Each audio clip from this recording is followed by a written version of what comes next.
Listeners, there comes a moment in life when the noise quiets just enough for a deeper question to rise. Not what should I do next, but who am I listening to? Today's conversation is about the vows we make, silently and aloud, and how reclaiming our inner compass can become an act of healing and not rebellion. Welcome to Sacred Harmony, a space for gentle truth, embodied wisdom, and healing conversations that bring us back home to ourselves. I'm your host, Pragya, and today I am joined by Toni LaMotta, whose journey through 16 years in religious life and decades of embodied, evidence based work offers a rare and grounded perspective on authority, obedience, and self trust. Our topic is the vows we all take, reclaiming your inner compass. This is a conversation about learning to listen inward again with clarity, courage, and compassion. Tori, it's a gift to have you here, and I'm so, you know, grateful that you joined us today, and I'm looking forward to this conversation. Thank you so much. I'm delighted to be here with you as well. That is great. So, Tony, to start with, like before we talk about reclaiming the inner compass, I'm curious when you look back, when did you first realize that you were living more from obedience to the outside than attunement to the inside? So, yeah, what was it? Well, I spent 16 years in a convent and we had a vow of obedience. So every instinct and every desire, every inner knowing, you were taught to check at the door. And, you had a new idea, it was bring it to someone wiser. And we were taught that our personal will was very untrustworthy. But many times I would have experiences. For example, we had something called a grand silence where you weren't supposed to even look at another person, let alone speak to them. And I saw someone hurting one night and I couldn't help but go over and speak and try to comfort her. And it was things like that that made me question, should I be listening to an outside authority or should I be listening to my own voice? But I have to tell you, for years, I really shut down my own voice. And it wasn't until many years later when I left the convent that I started pursuing spiritual practices and reading books and discovering all kinds of ways. And all of the ways that I discovered are now what I teach to others because gradually, it was not one time thing, but gradually over time, I relearned to listen to my voice. I think it shut down gradually and then it came back gradually as well. It's not an overnight, snap your fingers and it changes. So I want to encourage anybody else who feels like they've shut down their voice. There are ways you can practice and get better and better at it. That's so precious, and I love that. Thank you for telling your journey to us. And many people they believe that inner guidance it should feel calm, certain, and peaceful right away. So, from your experience, what is misunderstood about how true inner guidance actually speaks to us? Well, it is calm and peaceful, but it's not like a clear, loud voice. It's all kinds of subtle things that you need to get used to. So I like to tell people something that I learned from one of my teachers, Sonia Choquette, who used to talk about your spirit is one voice, and then you have what she called your barking dog. And I love the analogy. She asked you to actually name the two of them and begin to very quietly listen to the difference. And the barking dog is usually pretty loud. No, you can't do that. You should do that. What about that? That's going to happen. And then the spirit voice is something that is calm and quiet, but it takes listening to and takes time to get used to that voice. But it's a matter of awareness. It is a calm voice, it is a quiet voice. And so it's something that, we don't automatically listen to it. We hear it and most people just put it aside. How often have you said things like, "Oh, I knew that wouldn't work," you know, or that wasn't a good experience. I mean, you kind of know, but ignore it. So it's a matter of awareness is what we're talking about here.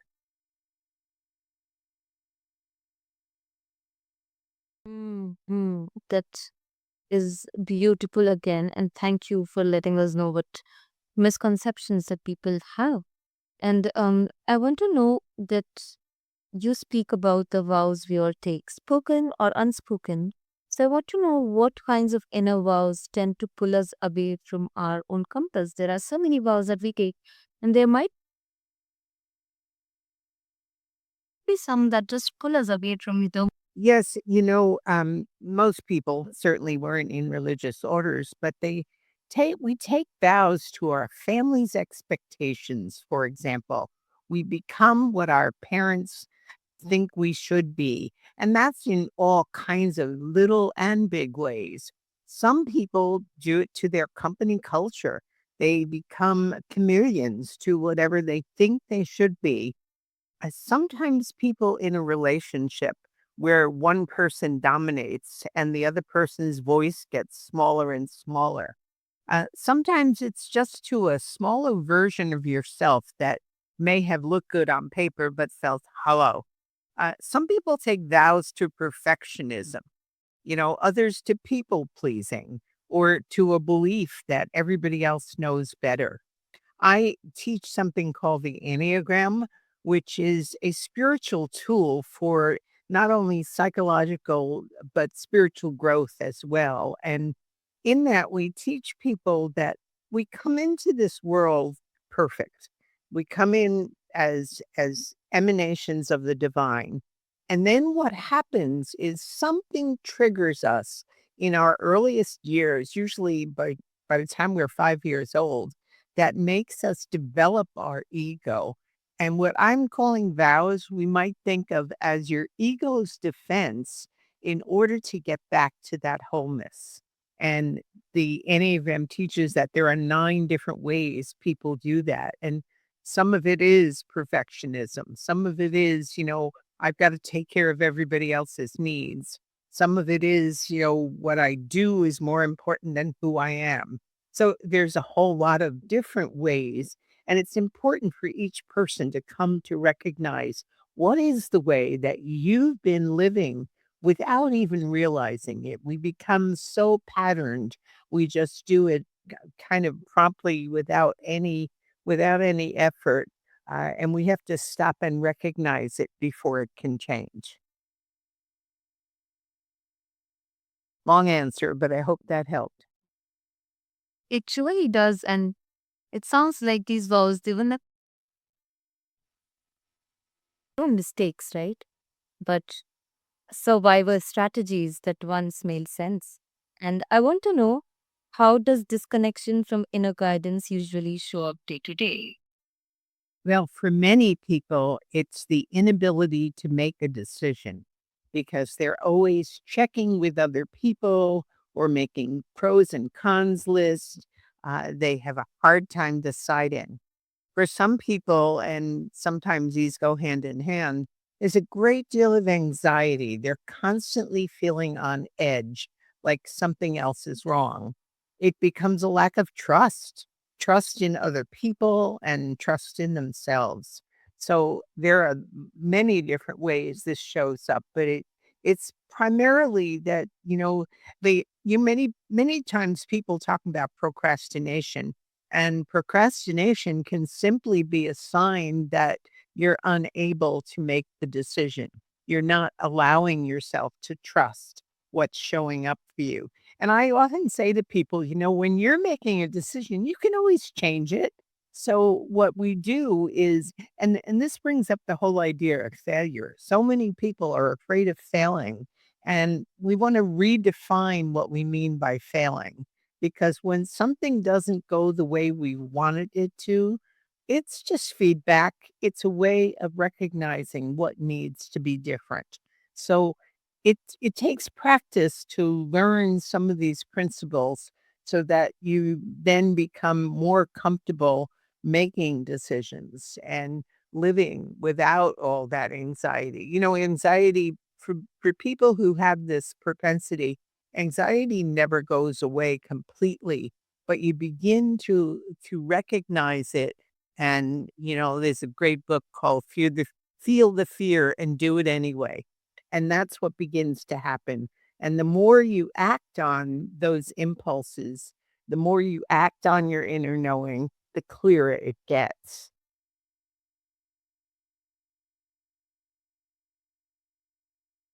Hmm.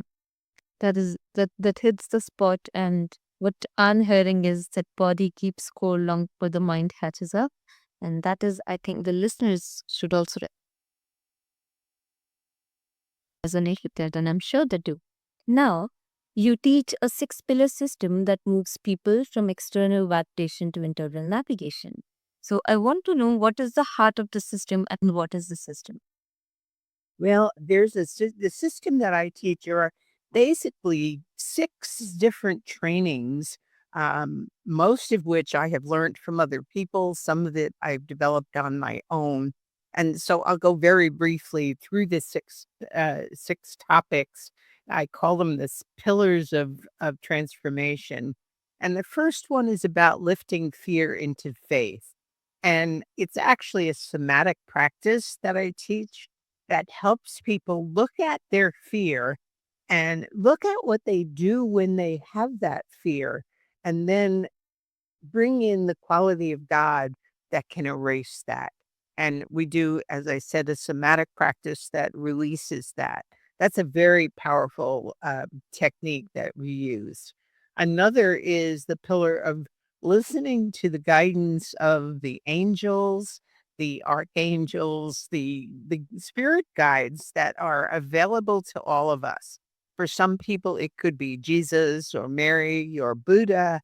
For some people, it's an ancestor. And so I teach the different ways we're guided.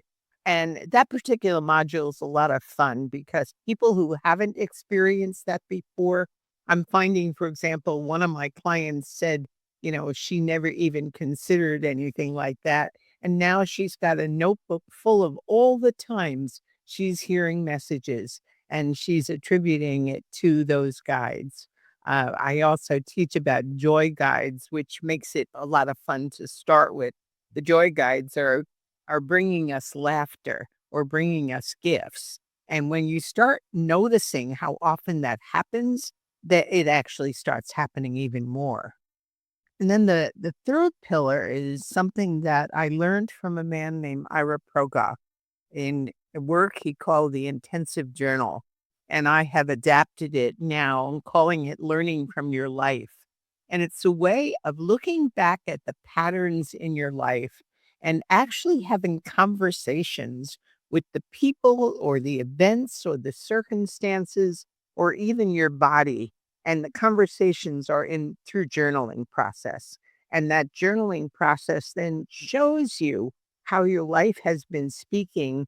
And in Progof's words, it's answering the question, what does my life wish to become? And then there is a pillar that is most challenging, but really important one I call leveraging the past. And what this is about is noticing that whenever we're triggered in our life today, it's never about what's happening right now. It's always bringing up something that happened way long ago in our childhood.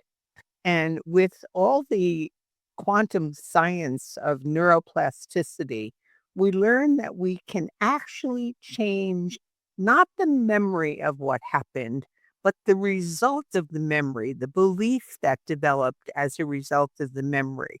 So we do a 21-day process where people take a look at these triggers every day and then go back and erase, literally erase the beliefs. It's one of the most powerful things, and, I have found people have, amazing transformation just from that process alone. Then there is a process that I learned from Dr. Michael Beckwith, from the Agape Center in Los Angeles in the United States. And Michael Beckwith teaches what he calls the visioning process. Most people today are teaching the law of attraction and how to visualize. And visualization is very powerful. If I want a red car and I start visualizing a red car, before you know it, I'll have a red car. Or if I want a particular person, I can start visualizing that. But what I have found is many people, after they visualize and then they manifest what they visualize, it isn't what they really wanted in the first place. And the distinction here is we visualize what we think we want. Visualization is telling God what we want. Visioning is listening to what the divine wants for our life. And it's a whole different way of listening.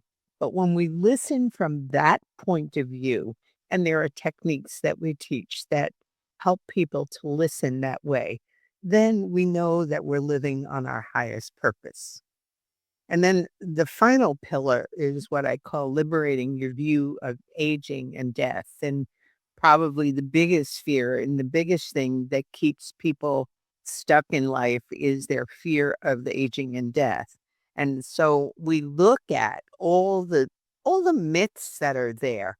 For example, the myth that you're going to lose your memory as you get older, and what the scientific studies 2 women from Harvard University actually did a study. I won't go into the details here, but they basically said it's kind of a self-fulfilling prophecy. If you believe it's gonna happen, it probably will happen.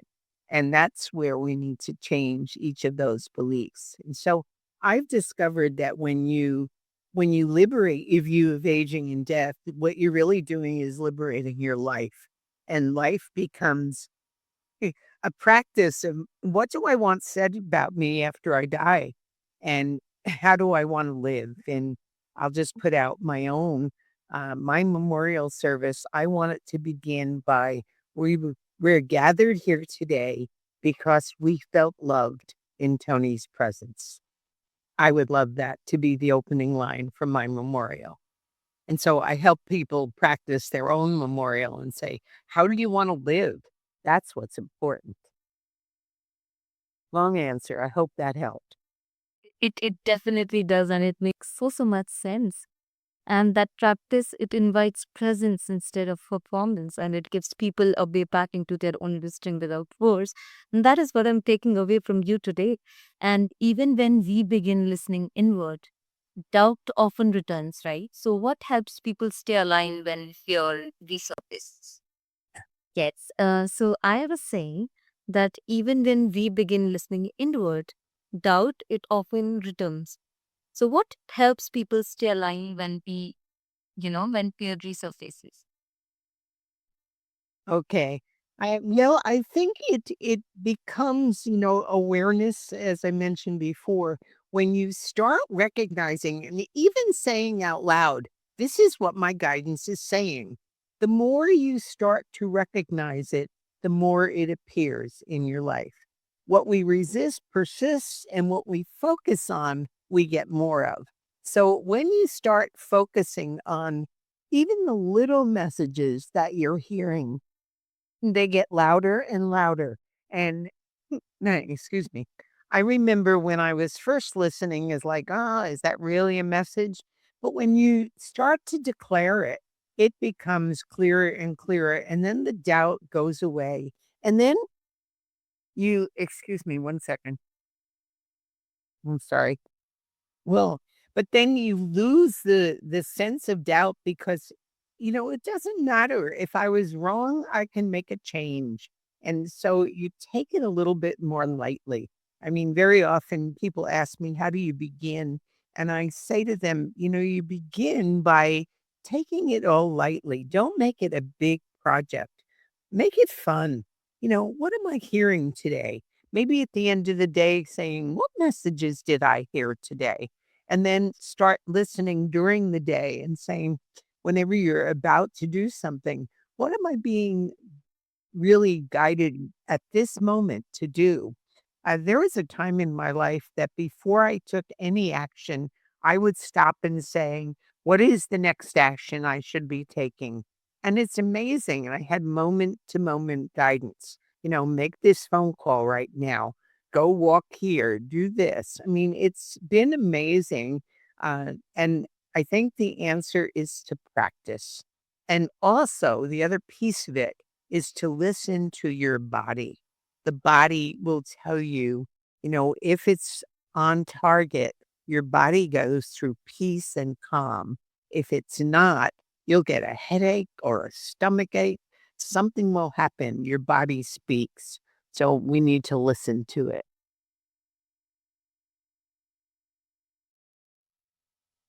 Thanks for that. And I want to know, for listeners who feel called to explore this work more deeply, where can they find you? Well, the best thing to do is to go to my website, and it's ToniLaMotta.com. ToniLamotta.com. And there you can sign up for my mailing list, and I'll send you a quiz that literally helps you see how well you're listening to your inner guidance. And then from there, you'll receive notices from me on ways I can support you if that's something that you want to follow up with. But just getting that little guide is a way to help you get started. That's wonderful. And thank you for joining us in this gentle space of remembering. May you notice the quiet wisdom already living within you, and may you trust it one small choice at a time. This is Sacred Harmony. Until next time, stay connected to what feels true in your body and your breath. I am Pragya Malviya, signing off.